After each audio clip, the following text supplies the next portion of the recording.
Cette photographie nous présente le mur de Berlin dans les années 1980. Nous pouvons observer que le côté ouest du mur est recouvert sur toute sa longueur de peintures en tout genre. Celle-ci représente généralement des envies de liberté ainsi que des moqueries au sujet du gouvernement de l'époque. Le côté est, au contraire, semble laissé à nu par la population. Un no man's land sépare ces deux côtés, rappelant la guerre. De plus, des patrouilles policières y circulent régulièrement. Le mur de Berlin a été construit dès le 13 août 1961. Il devait séparer l'Union soviétique, qui se situait à l'est de Berlin, et les Allemands de Berlin de l'Ouest.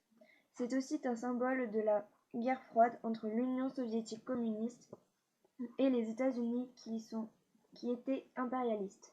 Il a été détruit en 1989. Cette image est une photographie du mur de Berlin où est peint un trompe-l'œil, faisant croire à des trous dans celui-ci.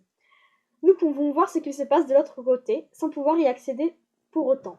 D'étranges personnes sont dessinées comme s'ils sortaient tout droit d'un dessin animé ou de films de science-fiction. Cela pourrait être une caricature de ce qu'il se passait de l'autre côté du mur. C'est une façon pour la population de l'Ouest de se moquer du gouvernement en utilisant le street art.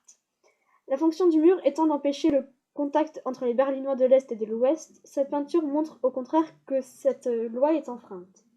Nous pouvons faire comme conclusion que pour la population de l'Ouest, le mur était un obstacle entre les gens. Cette image est une photographie du mur de Berlin. On peut y voir une colombe tenant une chienne dans son bec à laquelle est suspendu un boulet. L'autre extrémité de la chaîne est attachée à un poignet faisant un signe de paix. Cette personne semble être emprisonnée dans le mur de Berlin. Le mur est détruit par le boulet qui tient la colombe. La colombe est un symbole de paix et de liberté. Le boulet pourrait représenter l'interdiction et la captivité des Allemands de Berlin de l'Est. Le mur représente ici la cellule des Berlinois de l'Est.